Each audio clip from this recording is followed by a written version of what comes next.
ਵਾਹਿਗੁਰੂ ਜੀ ਕਾ ਖਾਲਸਾ ਵਾਹਿਗੁਰੂ ਜੀ ਕੀ ਫਤਿਹ। अस्सलाम वालेकुम आदाब बर्ज मैं हाँ तुहाडी होस्ट नीलम कौर ते मैं TV 84 ਦੇ ਸਾਰੇ ਦਰਸ਼ਕਾਂ ਤੇ ਸਰੋਤਿਆਂ ਨੂੰ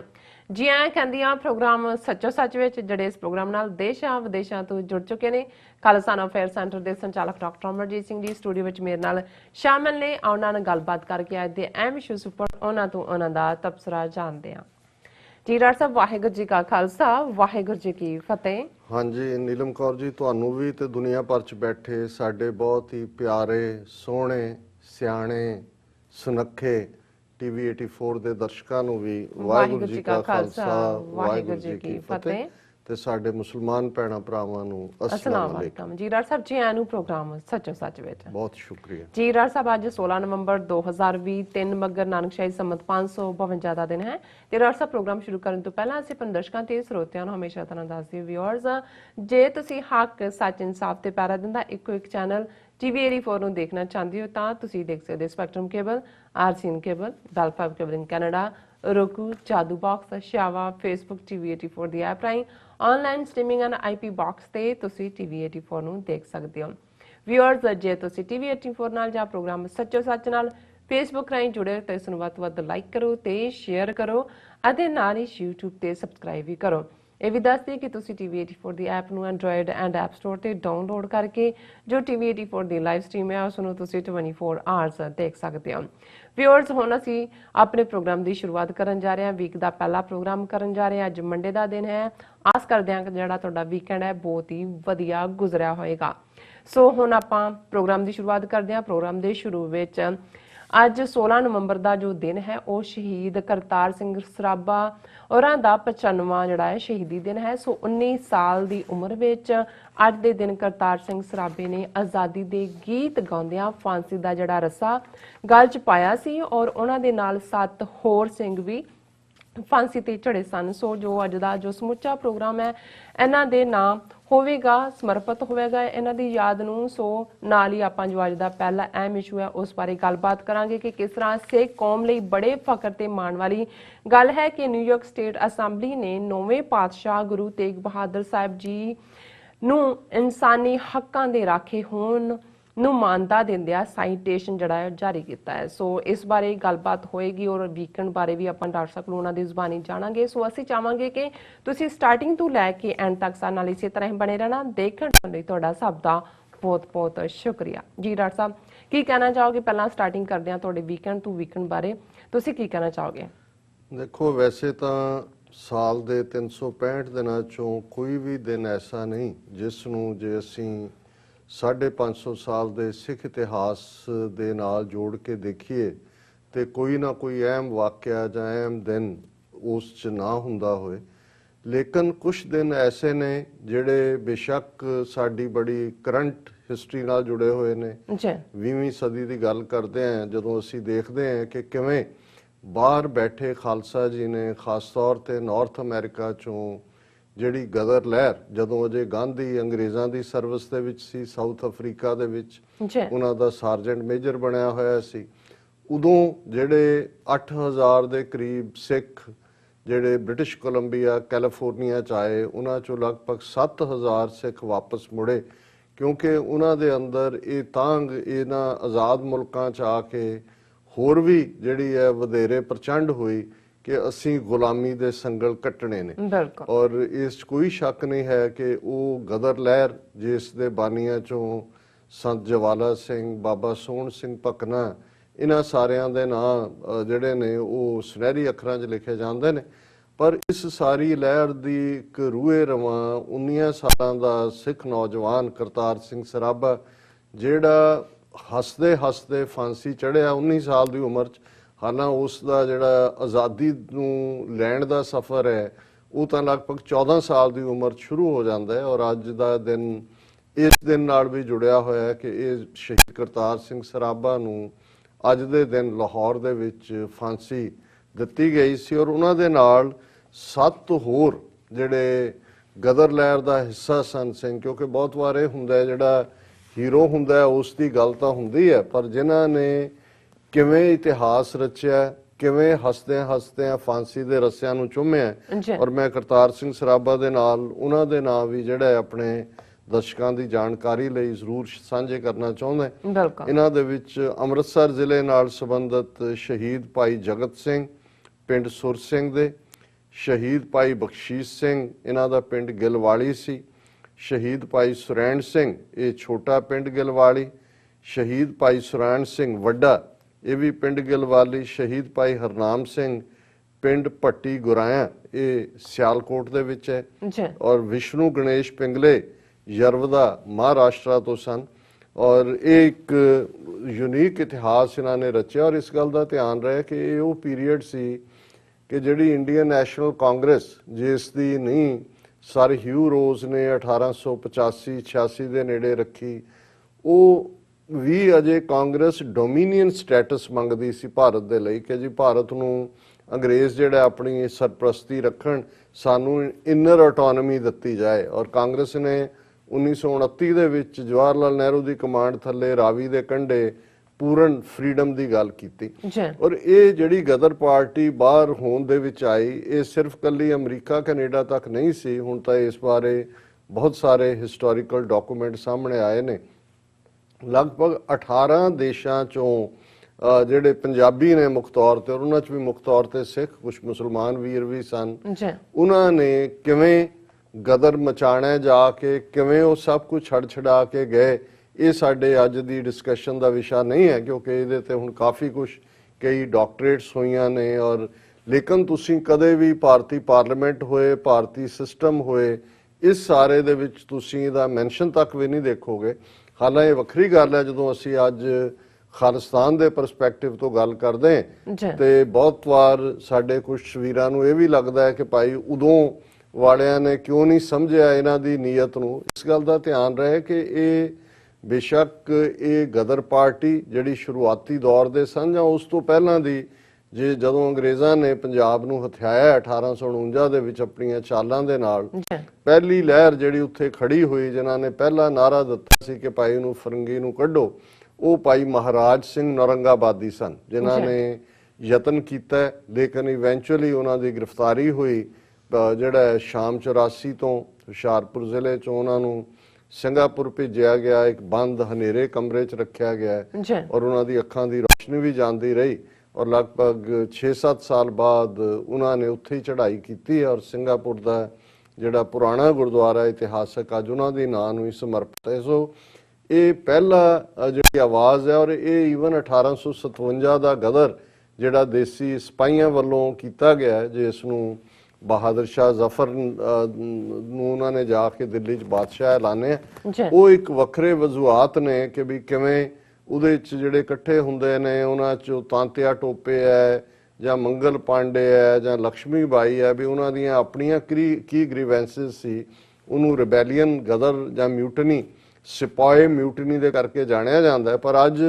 ਜਦੋਂ ਤੁਸੀਂ ਇਹਨਾਂ ਹਿੰਦੂ ਤਵੀਆਂ ਦਾ ਇਤਿਹਾਸ ਦੇਖੋਗੇ, ਹਾਲਾਂਕਿ ਉਹਦੇ 'ਚ ਵੀ ਵੱਡੀ ਗਿਣਤੀ 'ਚ ਮੁਸਲਮਾਨ ਜਿਹੜੇ ਸਿਪਾਹੀ ਸੀ ਉਹਨਾਂ ਦਾ ਰੋਲ ਸੀ। ਉਹ ਕਾਨਪੁਰ ਹੋਏ, ਦਿੱਲੀ ਹੋਏ, ਜਿਹੜੀਆਂ ਉਹਨਾਂ ਦੀਆਂ ਪੂਰਬੀਆਂ ਦੀਆਂ ਰੈਜੀਮੈਂਟ ਸੀ ਉਹਨਾਂ 'ਚ। ਲੇਕਿਨ ਅੱਜ ਜਿਹੜਾ ਉੱਥੇ ਉਹ ਇਤਿਹਾਸ ਲਿਖ ਰਹੇ ਨੇ, ਮੁਸਲਮਾਨਾਂ ਦੀ ਕੰਟਰੀਬਿਊਸ਼ਨ ਤਾਂ ਬਿਲਕੁਲ ਹੀ ਉਹਦੇ 'ਚੋਂ ਵੀ ਬਾਹਰ ਕੱਢੀ ਹੋਈ ਹੈ ਔਰ ਉਹਨੂੰ ਹੀ ਭਾਰਤ ਦਾ ਪਹਿਲਾ ਸੁਤੰਤਰਤਾ ਸੰਗਰਾਮ ਬਣਾਇਆ ਜਾਂਦਾ ਹੈ। ਹਾਲਾਂਕਿ ਅਸੀਂ ਸਮਝਦੇ ਹਾਂ ਕਿ ਪਹਿਲੀ ਜਿਹੜੀ ਆਵਾਜ਼ ਹੈ ਉਹ ਭਾਈ ਮਹਾਰਾਜ ਸਿੰਘ, ਜਿਨ੍ਹਾਂ ਨੇ ਇੱਕ ਪੂਰਾ ਸੰਗਠਨ ਵੀ ਬਣਾਇਆ, ਲੇਕਿਨ ਉਹ ਉਹਦੇ 'ਚ ਕਾਮਯਾਬ ਨਹੀਂ ਹੋ ਸਕੇ।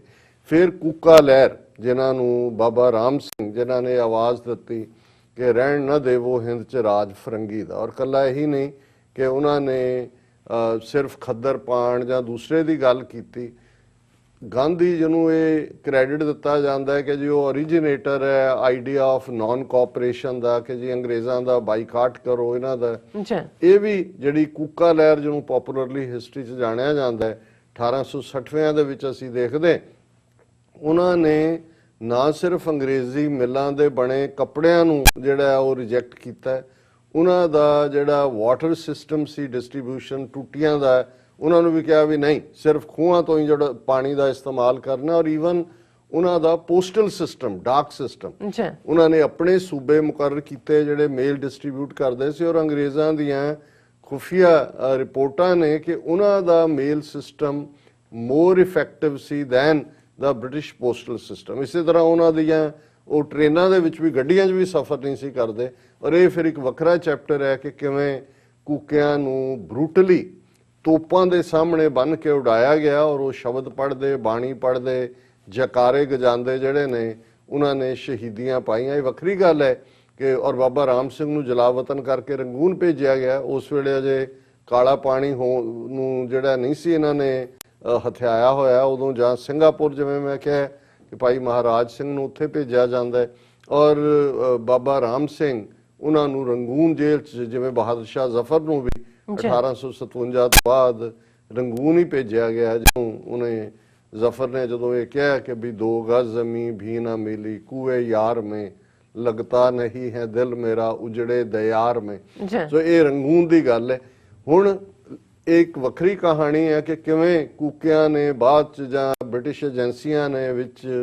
ਇਨਫਿਲਟ੍ਰੇਟ ਕਰਕੇ ਇੱਕ ਵੱਖਰਾ ਫਿਰਕਾ ਸ਼ੁਰੂ ਕਰ ਦਿੱਤਾ ਹੈ, ਬਾਬਾ ਰਾਮ ਸਿੰਘ ਨੂੰ ਸਤਿਗੁਰੂ ਬਣਾ ਦਿੱਤਾ ਔਰ ਉਹ ਜਿਹੜਾ ਲਹਿਰ ਦੀ ਕੰਟੀਨਿਊਟੀ ਸੀ ਉਸ ਨੂੰ ਇੱਕ ਵੱਖਰੇ ਸੈਗਮੈਂਟ ਦੇ ਨਾਲ ਜੋੜ ਕੇ ਔਰ ਅੱਜ ਉਹ ਕਾਂਗਰਸ ਦੇ ਪਹਿਲਾਂ ਹੱਥ ਠੋਕ ਕੇ ਰਹੇ ਨੇ, ਹੁਣ ਹਿੰਦੂ ਤਵੀਆਂ ਦੇ ਹੱਥ ਠੋਕੇ ਨੇ। ਆ ਜਦੋਂ ਮੋਹਨ ਭਾਗਵਤ ਸ਼ਿਕਾਗੋ ਆਇਆ ਤੇ ਜਿਹੜੇ ਉੱਤੇ ਬੈਠੇ ਹੁੰਦੇ ਨੇ ਉਹਦੇ ਨਾਲ 2-3 ਚਿੱਟ ਕਪੜੀਏ ਗੋਲ ਪੱਗਾਂ ਬੰਨ ਕੇ ਉਹ ਕੂਕੇ ਹੁੰਦੇ ਨੇ, ਜਾਂ 1-2 ਹੋਰ ਇਸ ਕਿਸਮ ਦੇ ਫਿਰਕੇ ਖੜੇ ਕੀਤੇ ਹੋਏ ਨੇ। ਫਿਰ ਅਸੀਂ ਦੇਖਦੇ ਹਾਂ ਵੀ ਅਗਲੇ ਸਾਰੇ 30-40 ਸਾਲ ਬੇਸ਼ੱਕ ਪੰਜਾਬ ਦੇ ਵਿੱਚ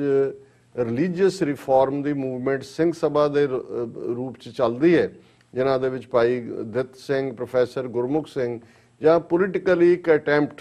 ਮਹਾਰਾਜਾ ਰਣਜੀਤ ਸਿੰਘ ਦੇ ਜਿਹੜੇ ਬੇਟੇ ਦਲੀਪ ਸਿੰਘ, ਮਹਾਰਾਜਾ ਦਲੀਪ ਸਿੰਘ ਵੱਲੋਂ ਕੀਤਾ ਜਾਂਦਾ ਹੈ, ਲੇਕਿਨ ਉਹ ਨਾ ਪੰਜਾਬ ਪਹੁੰਚ ਸਕਦਾ ਹੈ। ਉਹਨੂੰ ਪੰਜਾਬ ਕਿਹਨੇ ਆਣ ਦੇਣਾ ਸੀ? ਜਿਹੜਾ ਅਟੈਂਪਟ ਸੀ ਕਿ ਰਸ਼ੀਆ ਜਾ ਕੇ ਰਸ਼ੀਆ ਦੇ ਜ਼ਾਰ ਦੀ ਮਦਦ ਲਈ ਜਾਏ, ਜਾਂ ਜਿਹੜਾ ਉਹਨੇ ਫਰਾਂਸ ਆ ਕੇ ਪੈਰਿਸ ਦੇ ਇੱਕ ਹੋਟਲ 'ਚ 1893 'ਚ ਉਹਨਾਂ ਦੀ ਮੌਤ ਹੁੰਦੀ ਹੈ। ਔਰ ਉਹਨਾਂ ਦਾ ਅਟੈਂਪਟ, ਉਹਨਾਂ ਨੇ ਇਹ ਵੀ ਦੇਖਿਆ ਵੀ ਜੇ ਅੰਗਰੇਜ਼ਾਂ ਦੇ ਖਿਲਾਫ ਤੁਸੀਂ ਦੂਸਰੇ ਕੈਂਪ 'ਚ ਜਾਣਾ, ਜਿਵੇਂ ਉਹ ਰਸ਼ੀਆ ਨੂੰ ਦੀ ਹੈਲਪ ਲੈਣਾ ਚਾਹੁੰਦੇ ਸੀ, ਜਾਂ ਜਿਨ੍ਹਾਂ ਨੂੰ ਉਹਨਾਂ ਨੇ ਐਜ਼ ਏ ਪ੍ਰਾਈਮ ਮਿਨਿਸਟਰ ਸਰਦਾਰ ਠਾਕਰ ਸਿੰਘ ਸੰਧਾਵਾਲੀਆ ਨੂੰ ਐਲਾਨਿਆ, ਉਹ ਪੁਰਤਗਾਲੀਆਂ ਦੀ ਕਾਲੋਨੀ ਦੇ ਵਿੱਚ, ਲੇਕਿਨ ਉੱਥੇ ਵੀ ਉਹਨਾਂ ਨੂੰ ਪੋਇਜ਼ਨ ਕੀਤਾ ਗਿਆ। ਔਰ ਇਸੇ ਤਰ੍ਹਾਂ ਦਲੀਪ ਸਿੰਘ ਦਾ ਵੀ ਰੂਸ ਗਿਆ, ਉਹਦਾ ਪਾਸਪੋਰਟ ਚੁੱਕ ਲਿਆ ਔਰ ਪੈਰਿਸ ਦੇ ਇੱਕ ਹੋਟਲ 'ਚ ਗੁੰਮਨਾਮੀ ਦੀ ਹਾਲਤ 'ਚ ਦਲੀਪ ਸਿੰਘ ਜਿਹੜੇ ਉਹ ਚੜ੍ਹਾਈ ਕਰ ਗਏ। ਸੋ ਇਹ ਜਿਹੜਾ ਐਫਰਟ ਸੀ ਕਿ ਫਰੀडम ਦੀ ਗੱਲ ਨੂੰ ਜਾਂ ਉਸ ਸੈਂਟਰਲ ਲੈਵਲ ਤੇ ਲਿਆਂਦਾ ਜਾਏ, ਇਹ ਖਤਮ ਹੋ ਗਿਆ ਉਸ ਪੀਰੀਅਡ 'ਚ। ਔਰ ਇਹ ਕ੍ਰੈਡਿਟ ਫਿਰ ਗਦਰ ਸਿੱਖਾਂ ਦੀ ਰਿਫਾਰਮ ਮੂਵਮੈਂਟ ਚੱਲਦੀ ਰਹੀ। ਸਿੰਘ ਸਭਾ ਮੂਵਮੈਂਟ 'ਚੋਂ ਚੀਫ ਖਾਲਸਾ ਦੀਵਾਨ ਨਿਕਲਿਆ, ਚੀਫ ਖਾਲਸਾ ਦੀਵਾਨ 'ਚੋਂ ਅੱਗੋਂ ਆ ਕੇ ਅਸੀਂ 1920 'ਚ ਅਕਾਲੀ ਲਹਿਰ ਦੇਖਦੇ। ਪਰ ਪੋਲੀਟੀਕਲੀ ਟੋਟਲ ਇੰਡੀਪੈਂਡੈਂਸ ਦੀ ਲਾਈਨ ਕਿ ਵੀ ਅੰਗਰੇਜ਼ਾਂ ਨੂੰ ਕੱਢੋ ਔਰ ਹਥਿਆਰਬੰਦ ਤਰੀਕੇ ਨਾਲ ਹੀ ਇਹਨਾਂ ਨੇ ਜਾਣੇ,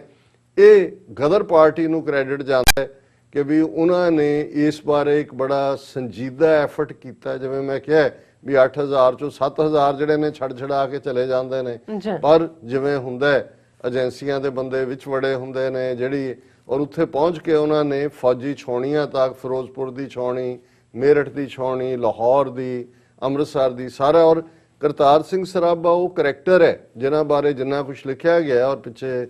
ਸਰ ਅਜਮੇਰ ਸਿੰਘ ਹੋਰਾਂ ਦੀ ਇੱਕ ਉਹਨਾਂ ਦੇ ਉੱਤੇ ਵੈਲ ਰਿਸਰਚ ਕਿਤਾਬ ਹੈ, ਔਰ ਮੈਂ ਰਿਕਮੈਂਡ ਕਰਾਂਗਾ ਕਿ ਜਿਹੜੇ ਸ਼ੌਕ ਰੱਖਦੇ ਨੇ ਉਹਨੂੰ ਜ਼ਰੂਰ ਪੜ੍ਹਨ, ਕਿ ਕਿਵੇਂ ਉਹ ਹਰ ਫਨ ਮੌਲਾ, ਹਰ ਚੀਜ਼ ਦਾ ਜਿਵੇਂ ਉਹ ਮਾਸਟਰ ਹੁੰਦਾ। ਹਾਲਾਂਕਿ ਬਹੁਤ ਸਾਰੀਆਂ ਚੀਜ਼ਾਂ ਜਿਹੜੇ ਲੋਕ ਲੈਜੈਂਡ ਬਣ ਜਾਂਦੇ ਨੇ ਉਹਨਾਂ ਨਾਲ, ਜਹਾਜ਼ ਉਡਾਣ ਦੀ ਗੱਲ, ਹਾਲਾਂਕਿ ਮੈਨੂੰ ਨਜ਼ਰ ਆਉਂਦਾ ਹੈ ਵੀ ਸ਼ਾਇਦ ਜਿਹੜੇ ਹਵਾਈ ਜਹਾਜ਼ਾਂ ਦੀ ਵਰਤੋਂ ਤਾਂ 1930s ਦੇ ਵਿੱਚ ਸ਼ੁਰੂ ਹੁੰਦੀ ਹੈ, ਲੇਕਿਨ ਇਹਦੇ 'ਚ ਕੋਈ ਸ਼ੱਕ ਨਹੀਂ ਹੈ, ਜਿਵੇਂ ਅਸੀਂ ਅੱਜ ਦੇ ਦੌਰ ਵਿੱਚ ਦੇਖਦੇ ਹਾਂ, ਸੰਤ ਜਰਨੈਲ ਸਿੰਘ ਖਾਲਸਾ ਪਿੰਡਾਂ ਵਾਲਿਆਂ ਦੇ ਨਾਲ ਸਰਦਾਰ ਸੁਰਿੰਦਰ ਸਿੰਘ ਸੋਢੀ, ਜਿਹੜੇ ਜਿਨ੍ਹਾਂ ਨੂੰ ਉਹਨਾਂ ਨੇ ਸੰਤਾਂ ਨੇ ਕਿਹਾ ਕਿ ਮੇਰੀ ਸੱਜੀ ਬਾਂਹ, ਸੁਰਿੰਦਰ ਸਿੰਘ ਸੋਢੀ। ਸੋ ਬਹੁਤ ਸਾਰੀਆਂ ਚੀਜ਼ਾਂ ਕਿ ਜੀ ਜਿਵੇਂ ਰੇਲ ਲਾਈਨ ਦੇ ਉੱਤੇ ਉਹ ਜਦੋਂ ਪੁਲਿਸ ਨੇ ਦੋਵੇਂ ਪਾਸੇ ਰੋਕ ਲਏ ਔਰ ਉਹਨਾਂ ਨੇ ਲਾਈਨ ਤੇ ਮੋਟਰਸਾਈਕਲ ਚਲਾ ਕੇ ਸੇਫਟੀ 'ਚ ਨਿਕਲੇ। ਹੁਣ ਇਹ ਬਹੁਤ ਸਾਰੀਆਂ ਚੀਜ਼ਾਂ ਇਹ ਸਾਬਤ ਕਰ ਰਹੀਆਂ ਹੁੰਦੀਆਂ ਨੇ ਕਿ ਕਿਸੇ ਯੋਧੇ ਦਾ ਉਹ ਮੁਕਾਮ ਬਣ ਜਾਂਦਾ ਹੈ ਕਿ ਲੋਕਾਂ 'ਚ ਵੀ ਇਹ ਜੇ ਕੋਈ ਚਰਚਾ ਵੀ ਹੁੰਦੀ ਹੈ, ਭਾਵੇਂ ਉਸ ਨੂੰ ਕਨਕੌਕਟ ਵੀ ਕੋਈ ਕਰ ਰਿਹਾ ਹੋਏ, ਕਹਿੰਦੇ ਨੇ ਵੀ ਉਹਨੇ ਜ਼ਰੂਰ ਕੀਤਾ ਹੋਏਗਾ। ਸੋ ਕਰਤਾਰ ਸਿੰਘ ਸਰਾਭਾ ਇੱਕ ਬੜਾ ਵਰਸੇਟਾਈਲ ਪਰਸਨੈਲਿਟੀ, ਜਿਸ ਦੇ ਵਿੱਚ ਸ਼ਾਇਰਾਨਾ ਅੰਦਾਜ਼ ਵੀ, ਔਰ ਅਕਸਰ ਜਦੋਂ ਮੈਂ ਇਹ ਲਾਈਨਾਂ ਦੁਹਰਾਉਂਦਾ ਕਿਉਂਕਿ ਅਸੀਂ ਖਾਲਿਸਤਾਨ ਦੀ ਸਟਰਗਲ ਦੇ ਹਵਾਲੇ ਨਾਲ ਵੀ ਦੇਖਦੇ ਹਾਂ, ਲਗਭਗ 4 ਦਹਾਕਿਆਂ ਬਾਅਦ ਜਿਹੜੇ ਇਸ ਪਾਸੇ ਤੁਰੇ, ਇੱਕ ਤਾਂ ਉਹ ਨੇ ਜਿਨ੍ਹਾਂ ਨੇ ਸ਼ਹੀਦੀ ਜਾਮ ਪੀਤੇ, ਇੱਕ ਉਹ ਜਿਹੜੇ ਸਟਰਗਲ ਕਰ ਰਹੇ ਨੇ, ਕਿਸ ਕਿਸਮ ਦੇ ਹਾਲਾਤ ਚੋਂ ਗੁਜ਼ਰਨਾ ਪੈਂਦਾ ਹੈ। ਔਰ ਇਹ ਜਿਹੜੀਆਂ ਲਾਈਨਾਂ ਮੈਂ ਅਕਸਰ ਦੁਹਰਾਉਂਦਾ, ਇਹ ਸ਼ਹੀਦ ਭਗਤ ਸਿੰਘ ਜਿਨ੍ਹਾਂ ਦਾ ਜਿਹੜਾ ਆਈਡਲ ਸਨ, ਜਿਨ੍ਹਾਂ ਦੀ ਪ੍ਰੇਰਨਾ ਕਰਤਾਰ ਸਿੰਘ ਸਰਾਭਾ ਸੀ, ਔਰ ਕਰਤਾਰ ਸਿੰਘ ਸਰਾਭਾ ਦਾ ਇਹ ਲਿਖਤ ਜਿਹੜਾ ਪਾਰਟ ਹੈ ਉਹਨਾਂ ਦੇ ਸਟੱਡੀ ਟੇਬਲ ਤੇ ਹੁੰਦਾ ਸੀ ਕਿ ਸੇਵਾ ਦੇਸ਼ ਦੀ ਜ਼ਿੰਦੜੀ ਹੈ ਬੜੀ ਔਖੀ, ਗੱਲਾਂ ਕਰਨੀਆਂ ਢੇਰ ਸੁਖੱਲੀਆਂ ਨੇ, ਜਿਨ੍ਹਾਂ ਦੇਸ਼ ਸੇਵਾ ਵੱਲ ਪੈਰ ਪਾਇਆ ਉਹਨਾਂ ਲੱਖ ਮੁਸੀਬਤਾਂ ਝੱਲੀਆਂ ਨੇ। ਸੋ ਇਹ ਉਦੋਂ ਵੀ ਟਰੂ ਸੀ, ਅੱਜ ਵੀ ਹੈ, ਤੇ ਅੱਜ ਤੋਂ ਬਾਅਦ ਵੀ ਜਦੋਂ ਵੀ ਕਿਸੇ ਨੇ ਦੁਨੀਆ ਦੇ ਕਿਸੇ ਹਿੱਸੇ 'ਚ ਵੀ ਇਨਜਸਟਿਸ ਦੇ ਖਿਲਾਫ ਆਵਾਜ਼ ਚੁੱਕੀ ਹੈ, ਐਸਟੈਬਲਿਸ਼ਮੈਂਟ ਨੂੰ ਚੈਲੰਜ ਕੀਤਾ ਹੈ, ਇੱਕ ਵੱਡਾ ਤਬਕਾ ਸਟੇਟਸ ਕੋ 'ਚ ਰਹਿਣਾ ਗਿੱਝ ਜਾਂਦਾ ਹੈ, ਉਹਨਾਂ ਦੀ ਕੰਡੀਸ਼ਨਿੰਗ ਹੋ ਜਾਂਦੀ ਹੈ, ਉਹਨਾਂ ਦੇ ਮਾਈਂਡ ਦੀ ਪ੍ਰੋਗਰਾਮਿੰਗ ਹੁੰਦੀ ਹੈ, ਉਹਨਾਂ ਨੂੰ ਲੱਗ ਹੀ ਨਹੀਂ ਰਿਹਾ ਹੁੰਦਾ। ਜਿਵੇਂ ਅੱਜ ਸਾਡਾ ਵੱਡਾ ਹਿੱਸਾ ਪੰਜਾਬ ਜਾਂ ਬਾਹਰ ਵੀ ਜਿਹੜੇ ਲੋਕ ਮਾਇਆ ਦੀ ਦੌੜ 'ਚ ਲੱਗੇ ਨੇ, ਮਿਲੀਅਨ ਵਾਲੇ 10 ਮਿਲੀਅਨ ਬਣਾਉਣ ਤੇ ਨੇ, ਅਗਲੇ 100 ਮਿਲੀਅਨ ਬਣਾਉਣ ਤੇ ਨੇ, ਜਿਹੜੇ ਲੋਕ ਕਦੇ ਇੱਥੇ ਆ ਕੇ ਜਿਨ੍ਹਾਂ ਨੇ ਜ਼ਿੰਦਗੀ ਦੀ ਸ਼ੁਰੂਆਤ ਕੀਤੀ ਔਰ ਉਹ ਕਹਿੰਦੇ ਸੀ ਕਿ ਜੀ ਸਾਨੂੰ ਮੌਕਾ ਮਿਲੇ ਅਸੀਂ ਪੰਥ ਦੀ ਸੇਵਾ ਕਰਾਂਗੇ, ਸ਼ਹੀਦਾਂ ਦੇ ਡੁੱਲੇ ਖੂਨ ਤੇ ਹੀ ਅਸਾਈਲਮਸ ਵੀ ਮਿਲੀਆਂ, ਕਾਰੋਬਾਰ ਵੀ ਹੋਏ, ਔਰ ਫਿਰ ਸਿੱਖੀ ਵੱਲ, ਪੰਥ ਵੱਲ, ਖਾਲਿਸਤਾਨ ਤਾਂ ਦੂਰ ਦੀ ਗੱਲ, ਪਿੱਠ ਕੀਤੀ ਹੁੰਦੀ ਹੈ। ਸੋ ਇਹ ਕਲਾਸ ਕੋਈ ਇਹ ਨਹੀਂ ਹੈ ਵੀ ਇਹ ਅੱਜ ਹੈ, ਪਹਿਲਾਂ ਵੀ ਸੀ, ਕੱਲ ਨੂੰ ਵੀ ਰਹਿਣੇ ਨੇ, ਪਰ ਇਹ ਜਿਹੜੇ ਪਰਵਾਨੇ ਨੇ ਜਿਨ੍ਹਾਂ ਨੇ ਆ ਕੇ ਸ਼ਮਾ ਤੇ ਕੁਰਬਾਨ ਹੋਣਾ ਹੈ, ਜਿਨ੍ਹਾਂ ਨੇ ਇਸ਼ਕ ਦੀ ਖੇਡ ਹੈ, ਜਿਸ ਨੂੰ ਜਦੋਂ ਅਸੀਂ ਗੁਰੂ ਅਰਜਨ ਸਾਹਿਬ ਦੀ ਸ਼ਹਾਦਤ ਤੋਂ ਇਹਨਾਂ ਸ਼ਹਾਦਤਾਂ ਦੇ ਸਫ਼ਰ ਦੀ ਗੱਲ ਸ਼ੁਰੂ ਕਰਦੇ ਤੇ ਫਿਰ ਇਹੀ ਹੈ ਕਿ ਭਾਈ ਇਹ ਵੀ ਇੱਕ ਇਸ਼ਕ ਦਾ ਪੜਾਅ ਹੈ, ਜਿੱਥੇ ਤੁਸੀਂ ਮੁਸ਼ਕਲਾਂ ਚੋਂ ਗੁਜ਼ਰਦੇ ਹੋ, ਪਰ ਇਹ ਜਨੂਨ ਹੈ ਇਸ਼ਕ ਦਾ, ਆਪਣੇ ਪਿਆਰੇ ਨੂੰ ਰਿਝਾਣ ਦਾ, ਆਪਣੇ ਗੁਰੂ ਦੇ ਨਾਲ ਪ੍ਰੀਤ ਪੁਗਾਉਣ ਦਾ। ਤੁਸੀਂ ਉਹਨਾਂ ਸਾਰੀਆਂ ਹੱਦਾਂ ਨੂੰ ਲੰਘ ਕੇ ਫਿਰ ਤੁਹਾਨੂੰ ਲੱਗਦਾ ਹੈ ਵੀ ਇਹ ਮੇਰੇ ਪ੍ਰੀਤਮ ਦਾ ਦਰ ਹੈ ਔਰ ਮੈਂ ਆਪਣੇ ਪ੍ਰੀਤਮ ਦੀ ਇਸ ਗੋਦ ਦੇ ਵਿੱਚ ਹੀ ਖੇਡ ਰਿਹਾ। ਪਰ ਇਹੀ ਗੱਲ ਜਦੋਂ ਅਸੀਂ ਦੇਖਦੇ ਹਾਂ ਕਿ ਹੱਸ-ਹੱਸ ਫਾਂਸੀਆਂ ਤੇ ਚੜ੍ਹਨਾ, ਜਿਹੜਾ ਸਫ਼ਰ ਕਰਤਾਰ ਸਿੰਘ ਸਰਾਭਾ ਜਾਂ ਉਹਨਾਂ ਦੇ ਅਸੀਂ ਬਾਕੀ 7 ਸਿੰਘਾਂ ਦੀ ਗੱਲ ਕੀਤੀ ਹੈ, ਉਹਨਾਂ ਦੇ ਸਾਥੀਆਂ ਦੀ, ਜਾਂ ਇਹੀ ਦੁਹਰਾ ਜਦੋਂ ਸ਼ਹੀਦ ਭਗਤ ਸਿੰਘ ਕਰਦਾ ਹੈ, ਜਕਾਰੇ ਛੱਡਦੇ ਜਾਂਦੇ ਨੇ ਔਰ ਇਨਕਲਾਬ ਜ਼ਿੰਦਾਬਾਦ, ਔਰ ਕੋਈ ਜਿਹੜਾ ਮੌਤ ਦਾ ਕੋਈ ਖੌਫ ਨਹੀਂ ਹੈ, ਔਰ ਜਿਨ੍ਹਾਂ ਨੂੰ ਇਹ ਬੀਤਿਆ ਜਿਹੜਾ ਉਹ ਬੀਤੇ ਦਾ ਵਕਤ ਲੱਗਦਾ ਸੀ। ਅਸੀਂ ਅੱਜ ਦੇ ਦੌਰ 'ਚ ਜਿੰਦੇ ਸੁੱਖੇ ਦੀ ਦਾਸਤਾਨ ਔਰ ਅਸੀਂ 9 ਅਕਤੂਬਰ ਨੂੰ ਡਿਸਕਸ ਕੀਤਾ ਸੀ ਕਿ ਭਾਈ ਉਹ ਜੇਲ੍ਹ ਦਾ ਜੇਲਰ ਹੋਏ, IG ਹੋਏ, ਜਿਸ ਜੱਜ ਦੇ ਸਾਹਮਣੇ ਉਹ ਇਕਬਾਲ ਕਰਦੇ ਨੇ ਔਰ ਜਕਾਰੇ ਗਜਾਉਂਦੇ ਨੇ, ਔਰ ਜਿਸ ਹੱਦ ਤੱਕ ਜਿਵੇਂ ਜਿਹਨੂੰ ਮੌਤ ਨੂੰ ਕਲੂਲਾ ਕਰਨਾ ਕਹਿੰਦੇ ਨੇ, ਇਹ ਹੈ ਕਿਉਂਕਿ ਇਹ ਅਲਟੀਮੇਟਲੀ ਵਾਕ ਪਾਥ ਸਪਿਰਿਚੁਅਲਿਟੀ ਦਾ, ਗੁਰੂ ਨੂੰ ਰਿਝਾਣ ਦਾ ਹੈ। ਉਹ ਸੇਵਾ ਦੇ ਪਿੜ 'ਚ ਹੋਏ, ਉਹ ਸਿਮਰਨ ਦੇ ਪਿੜ 'ਚ ਹੋਏ, ਰੱਬ ਦੀ ਯਾਦ ਦੇ ਵਿੱਚ ਆਪਣਾ ਆਪਾ ਭੁਲਾ ਦੇਣਾ, ਉਹਦੀ ਸੇਵਾ ਦੇ ਵਿੱਚ, ਜਾਂ ਇਸ ਕੁਰਬਾਨੀ ਦੇ ਰਸਤੇ ਨੂੰ ਚੁਣਨਾ, ਕਿਉਂਕਿ ਸਿੱਖੀ ਮੀਰੀ ਪੀਰੀ ਦਾ ਕਾਨਸੈਪਟ ਹੈ, ਰਾਜ ਯੋਗ ਦੀ ਗੱਲ ਹੈ, ਭਗਤੀ ਸ਼ਕਤੀ ਦੀ ਗੱਲ ਹੈ, ਸੰਤ ਸਿਪਾਹੀ ਦੀ ਗੱਲ ਹੈ। ਔਰ ਇੱਥੇ ਘੋੜੇ ਦੀ ਪਿੱਠ ਤੇ ਬੈਠ ਕੇ ਜੰਗ ਦੇ ਮੈਦਾਨ ਵਿੱਚ ਸੁਖਮਣੀ ਪੜਿਆ ਜਾਂਦਾ ਹੈ, ਆਸਾ ਦੀ ਵਾਰ ਪੜੀ ਜਾਂਦੀ ਹੈ, ਔਰ ਇਹ ਉਹੀ ਹੈ। ਜਦੋਂ ਅਸੀਂ ਸੰਤ ਸਿਪਾਹੀ ਦੀ ਗੱਲ ਕਰਦੇ ਹਾਂ ਤੇ ਜੇ ਇੱਕ ਲਾਈਨ 'ਚ ਕਹਿਣਾ ਹੋਏ ਕਿ ਵੀ ਸਿੱਖ ਜਿਹੜਾ ਹੈ ਉਹਦੇ 'ਚ wisdom of A Saint and craze of A soldier, ਇਹ ਬੇਸਿਕ ਕਾਨਸੈਪਟ ਹੈ। ਔਰ ਕਰਤਾਰ ਸਿੰਘ ਸਰਾਭਾ ਨੇ ਜੇ ਲਿਟਰਰੀ ਆਪਣਾ ਦਿਖਾਇਆ, ਔਰ ਜਿਹੜੀ ਗਦਰ ਪਾਰਟੀ ਦਾ ਇੱਕ ਪਬਲਿਕੇਸ਼ਨ ਗਦਰ ਦੀ ਗੂੰਜ, ਔਰ ਸਭ ਤੋਂ ਪੁਰਾਣਾ ਇਤਿਹਾਸਕ ਗੁਰਦੁਆਰਾ ਵੀ ਅਮਰੀਕਾ ਦੇ ਵਿੱਚ ਜਿਹੜਾ Pacific cost Khalsa Diwan society Stockton, ਉਹੀ ਜਿੱਥੇ ਗਦਰ ਪਾਰਟੀ ਦਾ ਜਨਮ ਵੀ ਹੁੰਦਾ ਹੈ, ਜਿੱਥੇ ਮੁੱਢਲੇ ਤੌਰ ਦੇ ਉੱਤੇ ਉਹ ਪ੍ਰੈਸ ਵੀ ਜਿਹੜਾ ਐਨਸਾਈਕਲੋਸਟਾਈਲ ਕਰਨ ਵਾਲੀ, ਜਿਹਦੇ ਥੱਲੇ ਗਦਰ ਗੂੰਜਾਂ, ਜਿਹੜਾ ਇਹ ਬਹੁਤ ਸਾਰੀਆਂ ਰਚਨਾਵਾਂ ਉਹਦੇ 'ਚ ਸਰਾਭੇ ਦੀਆਂ ਹੁੰਦੀਆਂ ਨੇ, ਔਰ ਉਹ ਅੱਜ ਵੀ ਉੱਥੇ ਸਟਾਕਟਨ ਗੁਰਦੁਆਰਾ ਸਾਹਿਬ ਤੁਸੀਂ ਵੀ ਗਏ ਹੋ ਜਦੋਂ ਉਸ ਨਗਰ ਕੀਰਤਨ ਦੇ ਮੌਕੇ, ਸੋ ਉਹ ਸਾਰੀਆਂ ਯਾਦਾਂ ਉਹਨਾਂ ਨੇ ਸੰਭਾਲੀਆਂ ਹੋਈਆਂ। ਸੋ ਅਸੀਂ ਇਹ ਮਹਿਸੂਸ ਕਰਦੇ ਹਾਂ ਵੀ ਮੈਂ ਕਨਕਲੂਜਨ ਤੋਂ ਪਹਿਲਾਂ ਇਹ ਜ਼ਰੂਰ ਕਹਿਣਾ ਚਾਹੁੰਦਾ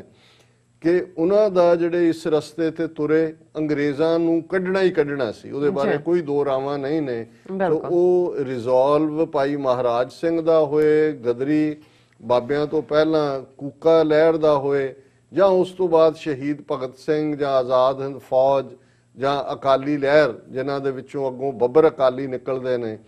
ਲੇਕਿਨ ਮੈਂ ਸਮਝਦਾ ਵੀ ਜਿਹੜਾ ਸਾਡਾ ਲੈਪਸ ਹੁੰਦਾ ਹੈ ਖਾਸ ਤੌਰ ਤੇ ਉਹ ਹੈ ਜਦੋਂ 1920 ਤੋਂ ਬਾਅਦ ਅਕਾਲੀ ਮੂਵਮੈਂਟ ਆਪਣੇ ਆਪ ਦੇ ਵਿੱਚ ਸਿੱਖਾਂ ਦੀ ਇੱਕ ਨੁਮਾਇੰਦਾ ਜਮਾਤ, ਇੱਕ ਮੂਵਮੈਂਟ ਬਣ ਕੇ ਉੱਭਰਦੀ ਹੈ। 1930 ਤੱਕ ਪਹੁੰਚਦੇ ਆ, ਸਾਡੀ ਤੀਜੀ ਧਿਰ ਵਜੋਂ ਉੱਥੋਂ ਦੇ ਸਿਸਟਮ 'ਚ ਰੈਕਗਨੀਸ਼ਨ ਹੁੰਦੀ ਹੈ, ਸੈਪਰੇਟ ਇਲੈਕਟੋਰੇਟ ਮਿਲਦਾ ਹੈ। ਸਿੱਖ ਆਪਣੇ ਨੁਮਾਇੰਦਿਆਂ ਨੇ ਵੋਟ ਪਾਉਂਦੇ ਸੀ।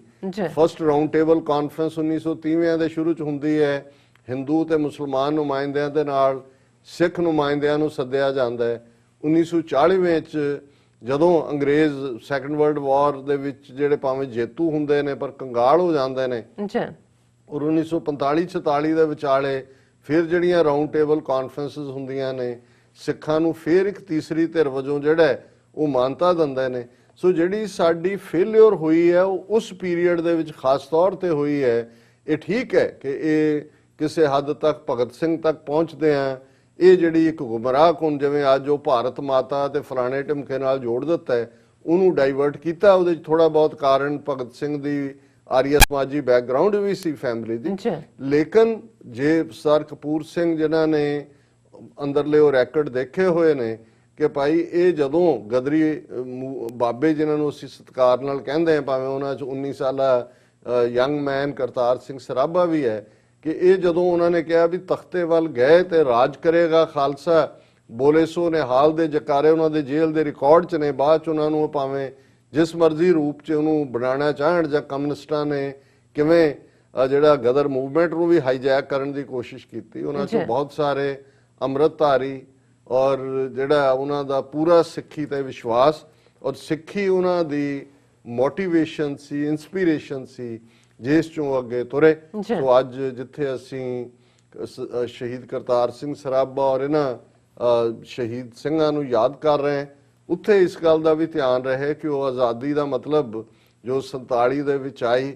ਫਰੰਗੀ ਦੀ ਗੁਲਾਮੀ ਚੋਂ ਨਿਕਲ ਕੇ ਬ੍ਰਾਹਮਣਵਾਦੀਆਂ ਦੀ ਗੁਲਾਮੀ ਦੇ ਰੂਪ ਦੇ ਵਿੱਚ ਸਿੱਖ ਉਸ ਦੇ ਵਿੱਚ ਫਸ ਜਾਂਦੇ ਨੇ। ਔਰ ਇਹਨਾਂ 72-73 ਸਾਲਾਂ ਦੇ ਵਿੱਚ ਫਿਰ ਸਾਡੀ ਬੇਅੰਤ ਸਿੰਘਾਂ, ਸਤਵੰਤ ਸਿੰਘਾਂ, ਜਿੰਦਿਆਂ ਸੁੱਖਿਆਂ, ਦਿਲਾਵਰ ਸਿੰਘਾਂ, ਹਵਾਰਿਆਂ ਦੀ ਇੱਕ ਨਵੀਂ ਸਿਰ ਦੇਣ ਵਾਲਿਆਂ ਦੀ ਫਸਲ, ਜਿਨ੍ਹਾਂ ਦੀ ਪ੍ਰੇਰਨਾ ਉਹੀ ਜਿਹੜਾ ਕਿ ਇਹ ਇਸ਼ਕ ਦਾ ਹੀ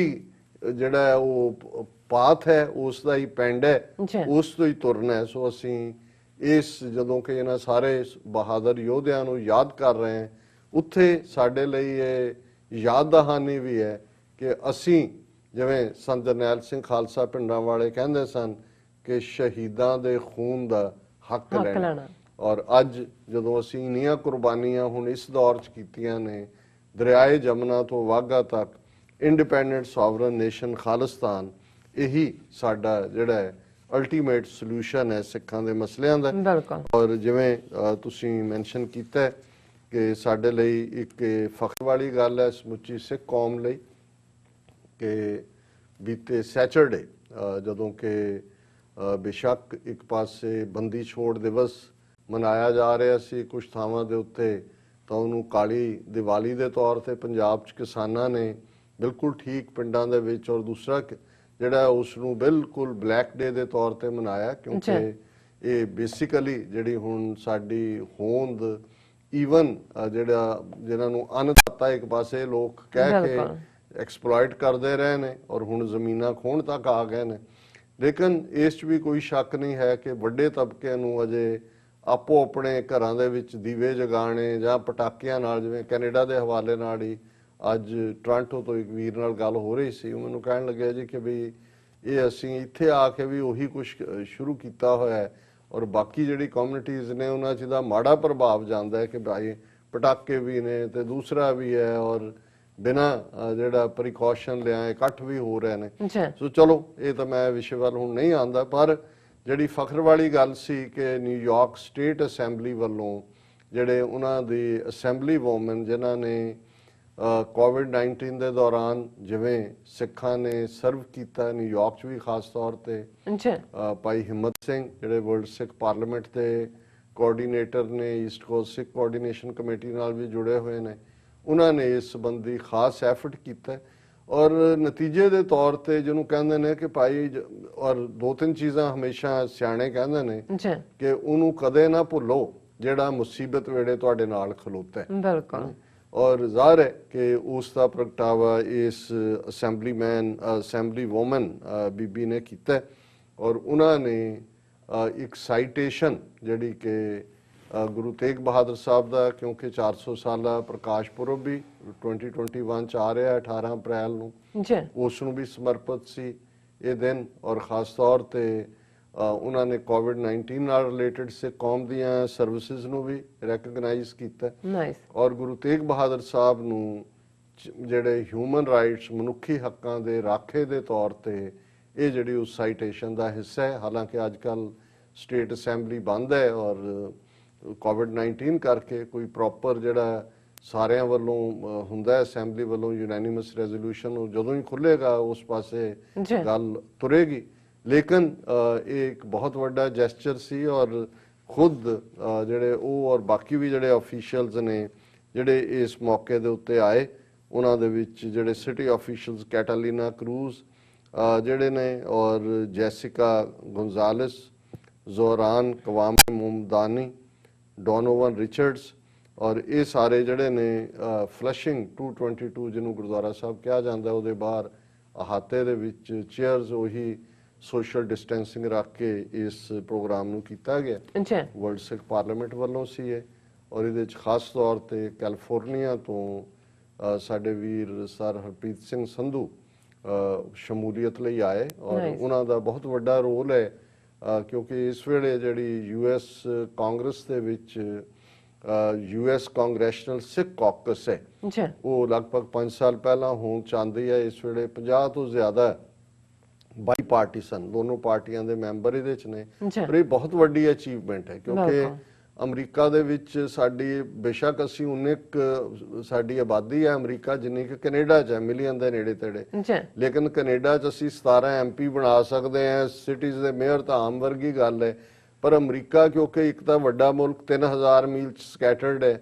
ਔਰ ਕੈਨੇਡਾ ਦੇ ਉਨੇ ਸ਼ਹਿਰ ਨੇ ਜਿੱਥੇ ਸਾਨੂੰ ਵੇਟੇਜ ਮਿਲਦਾ ਆਬਾਦੀ ਦੇ ਲਿਹਾਜ਼ ਨਾਲ। ਸੋ ਇੱਥੇ ਤਾਂ ਅਸੀਂ ਕੋਈ ਕੌਂਸਲਮੈਨ ਬਣਾ ਲਈਏ ਜਾਂ ਯੂਬਾ ਸਿਟੀ ਵਰਗੇ ਦਾ ਕੋਈ ਮੇਅਰ ਬਣ ਜਾਏ ਤਾਂ ਇਹੀ ਬਹੁਤ ਵੱਡੀ ਗੱਲ ਹੁੰਦੀ ਹੈ। ਕਾਂਗਰਸਮੈਨ ਜਾਂ ਦੂਜਾ ਤਾਂ ਠੀਕ ਹੈ, ਲੇਟ 50s ਦੇ ਵਿੱਚ 2-3 ਟਰਮਸ ਦਲੀਪ ਸਿੰਘ ਸੌਂਦ ਕਾਂਗਰਸਮੈਨ ਰਹੇ ਲੇਕਿਨ ਉਹ ਕੰਟੀਨਿਊ ਨਹੀਂ ਹੋ ਸਕਿਆ, ਰੀਡਿਸਟ੍ਰਿਕਟਿੰਗ ਹੁੰਦੀ ਚਲੀ ਗਈ ਔਰ ਉਹ ਇੱਕ ਵੱਖਰੇ ਹਾਲਾਤ ਦੇ ਵਿੱਚ ਕਾਂਗਰਸ ਚ ਆਏ। ਸੋ ਅਸੀਂ ਇਹੀ ਕਰ ਸਕਦੇ ਹਾਂ ਕਿ ਵੀ ਜਦੋਂ ਤੱਕ ਹਾਲਾਂ ਇਹਨੂੰ ਅਸੀਂ ਇਨਕਰੇਜ ਕਰਦੇ ਹਾਂ ਕਿ ਭਾਈ ਸਾਡੇ ਆਪਣੇ ਬੱਚੇ ਬੱਚੀਆਂ ਆਣ ਔਰ ਇਸ ਫੰਕਸ਼ਨ ਚ ਵੀ ਜਿਹੜਾ ਇੱਕ ਬੱਚੀ ਜਿਹੜੀ ਕੌਂਸਲਮੈਨ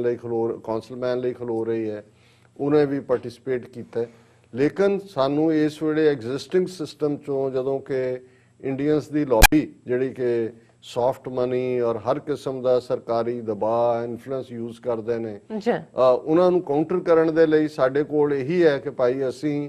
ਆਪਣਾ ਕੇਸ ਜਿਹੜਾ ਹੱਕ ਸੱਚ ਇਨਸਾਫ ਤੇ ਬੇਸਡ ਹੈ, ਜਿਹੜੀਆਂ ਪ੍ਰੋਬਲਮਸ ਵਿਦ ਇਨ ਅਮਰੀਕਾ ਆਉਂਦੀਆਂ ਨੇ ਉਹਨਾਂ ਨੂੰ ਅੱਗੇ ਲਿਆਈਏ। ਸੋ ਇਹ ਬਹੁਤ ਵੱਡੀ ਅਚੀਵਮੈਂਟ ਸੀ ਕਾਂਗਰੈਸ਼ਨਲ ਸਿੱਖ ਕਾਕਸ ਦਾ ਹੋਂਦ ਚ ਆਉਣਾ ਔਰ ਹਰਪ੍ਰੀਤ ਸਿੰਘ ਸੰਧੂ ਇਹਦੇ ਰੂਹੇ ਰਵਾਨ ਹੈ ਔਰ ਈਵਨ ਜਦੋਂ ਇਹ ਹੋਂਦ ਚ ਵੀ ਆ ਰਹੇ ਸੀ ਕਾਫੀ ਅਟੈਂਪਟ ਕੀਤਾ ਗਿਆ। ਉਸ ਵੇਲੇ ਇੱਥੇ ਇੰਡੀਆ ਦੀ ਐਂਬੈਸਡਰ ਨਿਰੂਪਮਾ ਰਾਓ ਸੀ, ਉਹਨੇ ਜਾ ਕੇ ਜਿਹੜੀ ਕੋ-ਚੇਅਰ ਬਣਨਾ ਸੀ ਡੈਮੋਕ੍ਰੇਟਾਂ ਵੱਲੋਂ ਜੂਡੀ ਚੌ, ਉਹਨੂੰ ਜਾ ਕੇ ਉਹਨੇ ਕਿਹਾ ਕਿ ਜੀ ਇੰਡੀਆ ਕਾਕਸ ਹੈਗੀ ਹੈ, ਸਿੱਖ ਕਾਕਸ ਦੀ ਕੀ ਲੋੜ ਹੈ। ਸੋ ਮੈਂ ਸਮਝਦਾ ਕਿ ਵੀ ਇਹ ਇੱਕ ਯੂਨੀਕ ਹਰ ਕੋਈ ਆਪੋ ਆਪਣੇ ਫੀਲਡ 'ਚ ਕੰਮ ਕਰ ਰਿਹਾ ਔਰ ਇਸ 'ਚ ਕੋਈ ਸ਼ੱਕ ਨਹੀਂ ਹੈ ਕਿ ਇਸ ਵੇਲੇ ਜਿਹੜਾ ਇੰਡੀਵਿਜੂਅਲ ਲੈਵਲ ਦਾ ਵੀ ਕੰਮ ਹੈ, ਆਰਗੇਨਾਈਜੇਸ਼ਨਸ ਭਾਵੇਂ ਝੰਡੇ ਅੱਡ-ਅੱਡ ਨੇ ਸਾਰੇ ਹੀ ਕੌਮ ਦੀ ਚੜ੍ਹਦੀ ਕਲਾ ਲਈ ਕੰਮ ਕਰ ਰਹੇ ਨੇ। ਸੋ ਮੈਂ ਇੱਥੇ ਅਸੀਂ ਮੁਬਾਰਕਬਾਦ ਦਿੰਦੇ ਹਾਂ ਸਮੁੱਚੀ ਸਿੱਖ ਕੌਮ ਨੂੰ ਕਿ ਇਹ ਰੈਕਗਨੀਸ਼ਨ ਇਸ ਪਾਸੇ ਵੱਲ ਪੇਸ਼ਕਦਮੀ ਹੈ। ਮੈਨੂੰ ਵੀ ਉਹਦੇ 'ਚ ਆਪਣੀ ਪ੍ਰੈਜੈਂਟੇਸ਼ਨ ਦਾ ਮੌਕਾ ਮਿਲਿਆ ਔਰ ਮੈਂ ਇਹੀ ਕਿਹਾ ਕਿ ਭਾਈ ਅਸੀਂ ਤਾਂ ਉਸ ਦਿਨ ਦੇ ਇੰਤਜ਼ਾਰ 'ਚ ਹੈ ਕਿ ਜਿਹੜੀ ਗੁਰੂ ਤੇਗ ਬਹਾਦਰ ਸਾਹਿਬ ਦੀ ਸ਼ਹਾਦਤ ਹੈ, ਜਿਹੜੀ ਸਗਲ ਸ੍ਰਿਸ਼ਟ ਪੈ ਢਾਪੀ ਚਾਦਰ, ਕਿ ਉਹਨਾਂ ਦੀ ਜਿਹੜੀ ਸ਼ਹਾਦਤ ਹੈ ਉਹ ਮੁੱਢਲੇ ਹੱਕਾਂ ਦੇ ਲਈ, ਇਨਸਾਨੀਅਤ ਲਈ ਹੈ। ਇਹ ਜਿਵੇਂ ਹਿੰਦੂ ਤਾਂ ਵੀ ਇਸ ਨੂੰ ਇੱਕ ਲਿਮਟਿਡ ਸਕੋਪ ਦੇ ਵਿੱਚ ਅੱਜ ਪ੍ਰਚਾਰਨਗੇ ਸਾਰਾ ਵਰ੍ਹਾ। ਸੋ ਈਵਨ ਇਸ ਸਮਾਗਮ ਦੇ ਵਿੱਚ ਜਿਸ ਨੂੰ ਵੀਰ ਹਿਰਦੇਪਾਲ ਸਿੰਘ ਨੇ ਕੰਡਕਟ ਕੀਤਾ, ਇਹ ਗੱਲ ਬੜੀ ਟੋਨ ਸੈੱਟ ਕਰ ਦਿੱਤੀ ਗਈ ਸੀ ਕਿ ਭਾਈ ਇਹ ਜਿਹੜੀ ਸਾਈਟੇਸ਼ਨ 'ਚ ਵੀ ਜਦੋਂ ਗੁਰੂ ਤੇਗ ਬਹਾਦਰ ਸਾਹਿਬ ਨੂੰ ਮਨੁੱਖੀ ਹੱਕਾਂ ਦੇ ਰਾਖੇ ਵਜੋਂ ਔਰ ਅਸੀਂ ਗੱਲ ਕਰ ਰਹੇ ਹਾਂ 1675 ਦੀ। ਹੁਣ ਤੁਸੀਂ ਅੰਦਾਜ਼ਾ ਲਾਓ ਕਿ ਭਾਈ ਅੱਜ ਤੋਂ ਕਿੰਨੇ ਸਾਲ ਪਹਿਲਾਂ, ਜਿਹੜਾ 345 ਸਾਲ ਪਹਿਲਾਂ ਗੁਰੂ ਤੇਗ ਬਹਾਦਰ ਸਾਹਿਬ ਮੁੱਢਲੇ ਮਨੁੱਖੀ ਹੱਕਾਂ ਜਾਂ ਧਾਰਮਿਕ ਆਜ਼ਾਦੀ ਇੱਕ ਵੱਡਾ ਹੱਕ ਹੁੰਦਾ ਹੈ, ਉਸ ਦੇ ਲਈ ਆਪਣੀ ਕੁਰਬਾਨੀ ਦਿੰਦੇ ਨੇ। ਔਰ ਇਸ ਨੂੰ ਹੀ ਗੁਰੂ ਕਲਗੀਧਰ ਪਾਤਸ਼ਾਹ ਨੇ ਫਿਰ ਫਰਮਾਇਆ ਸੀ ਕਿ ਭਾਈ ਕੀਨੋ ਵੱਡੋ ਕਲੂ ਮੈਂ ਸਾਕਾ। ਇਸ ਮਾਡਰਨ ਏਜ ਦੀ ਬਹੁਤ ਵੱਡੀ ਜਿਹੜੀ ਹੈ ਸ਼ਹਾਦਤ ਹੈ, ਔਰ ਉਹਨੂੰ ਨਿਊਯਾਰਕ ਤੋਂ ਇਹ ਗੱਲ ਸ਼ੁਰੂ ਹੋਈ ਹੈ। ਅਸੀਂ ਆਸ ਕਰਦੇ ਹਾਂ ਕਿ ਇੱਕ ਦਿਨ ਜਿੱਥੇ ਯੂਨਾਈਟਿਡ ਨੇਸ਼ਨਸ 10 ਦਸੰਬਰ 1948 ਨੂੰ ਹਿਊਮਨ ਰਾਈਟਸ ਡੇ ਦੇ ਤੌਰ ਤੇ ਰੈਕਗਨਾਈਜ਼ ਕਰਦਾ ਹੈ, ਔਰ ਕਿਉਂਕਿ ਉਸ ਦਿਨ ਚਾਰਟਰ ਆਫ ਹਿਊਮਨ ਰਾਈਟਸ ਆਇਆ ਸੀ, ਗੁਰੂ ਤੇਗ ਬਹਾਦਰ ਸਾਹਿਬ ਦੀ ਸ਼ਹਾਦਤ ਵੀ UN ਦੇ ਇਸ ਸਪੈਸ਼ਲ ਦਿਨ ਦਾ ਹਿੱਸਾ ਬਣੇਗੀ। ਔਰ ਇਸ ਦੇ ਲਈ ਅਸੀਂ ਜਿਨ੍ਹਾਂ ਨੇ ਐਫਰਟ ਕੀਤਾ, ਉਹਨਾਂ ਦੀ ਸਾਰੀ ਟੀਮ, ਵਰਲਡ ਸਿੱਖ ਪਾਰਲੀਮੈਂਟ ਦੀ ਵੀ ਸਵਰਨਜੀਤ ਸਿੰਘ ਹੋਰਾਂ ਨੇ ਸਟੇਜ ਕੰਡਕਟ ਕੀਤੀ, ਹੋਰ ਵੀ ਸਾਰੇ ਸਪੀਕਰਸ ਜਿਹੜੇ ਇਸ ਦਾ ਹਿੱਸਾ ਸਨ, ਉਹਨਾਂ ਸਾਰਿਆਂ ਦਾ ਵੀ। ਲੇਕਿਨ ਮੈਂ ਸਮਝਦਾ ਵੀ ਇਸ ਲੈਵਲ ਤੱਕ ਪਹੁੰਚਾਉਣ ਲਈ ਜਿਹੜਾ ਕ੍ਰੈਡਿਟ ਹੈ, ਬਾਕੀ ਤਾਂ ਗੁਰੂ ਦੀ ਰਹਿਮਤ ਹੈ, ਉਹ ਸਾਡੇ ਲੰਗਰ ਦੇ ਸਿਸਟਮ ਨੂੰ ਹੈ। ਕਿਉਂਕਿ ਜਦੋਂ ਅਸੈਂਬਲੀ ਵੂਮਨ ਬੋਲਿਆ ਰੋ ਪਈ, ਉਹਨੇ ਕਿਹਾ ਜੀ ਸਾਡੀ ਸਿਟੀ ਕਲੈਪਸ ਸੀ, ਅਸੀਂ ਭੁੱਖੇ ਸੀ, ਔਰ ਇਹ ਆ ਕੇ ਇਹਨਾਂ ਨੇ ਸਾਡੇ ਤੱਕ, ਮੈਂ ਲੱਭਿਆ ਨੰਬਰ, ਕਾਲ ਸਿੱਖ ਆਏ ਔਰ ਸਾਡੇ ਤੱਕ ਲੰਗਰ ਪਹੁੰਚਾਇਆ। ਉਹਨੇ ਕਿਹਾ ਮੈਂ ਕਿਵੇਂ ਸਾਰੀ ਜ਼ਿੰਦਗੀ ਭੁੱਲ ਸਕਦੀ। ਸੋ ਇਹ ਇੱਕ ਇਲੈਕਟਿਡ ਰਿਪਰੈਜ਼ੈਂਟੇਟਿਵ ਵੱਲੋਂ ਕਹਿਣਾ, ਉਦੋਂ ਜਦੋਂ ਤੁਸੀਂ ਛਾਤੀ ਚੌੜੀ ਹੋਣ ਦੀ ਗੱਲ ਹੀ ਨਹੀਂ ਸੀ, ਅੱਖਾਂ 'ਚ ਅਥਰੂ ਵੀ ਸੀ, ਔਰ ਜਿੰਨੇ ਬੈਠੇ ਸੀ, ਕਿਉਂਕਿ ਉਹ ਵੀ ਬੜੇ ਭਾਵਪੂਰਤ ਅੰਦਾਜ਼ ਦੇ ਵਿੱਚ ਬੀਬੀ ਨੇ ਕਿਹਾ, ਜੋ ਅਸੀਂ ਸਾਰਿਆਂ ਵੀਰਾਂ ਨੂੰ ਭੈਣਾਂ ਨੂੰ ਮੁਬਾਰਕਬਾਦ ਦਿੰਦੇ। ਜੀ ਡਾਕਟਰ ਸਾਹਿਬ, ਤੁਹਾਡਾ ਬਹੁਤ ਬਹੁਤ ਸ਼ੁਕਰੀਆ, ਤੁਸੀਂ ਆਪਣੇ ਵਿਚਾਰ ਸਾਡੇ ਦਰਸ਼ਕਾਂ ਨਾਲ ਸਾਂਝੇ ਕੀਤੇ ਨੇ। ਸੋ ਅੱਖਾਂ ਲੈਣੇ ਬ੍ਰੇਕ, ਵਿਊਅਰਸ ਤੁਸੀਂ ਸਾਨੂੰ ਇਸੇ ਤਰ੍ਹਾਂ ਹੀ ਜੁੜੇ ਰਹਿਣਾ। ਮਿਲਦੇ ਹਾਂ ਛੋਟੇ ਜਿਹੇ ਵਕਫੇ ਤੋਂ ਬਾਅਦ।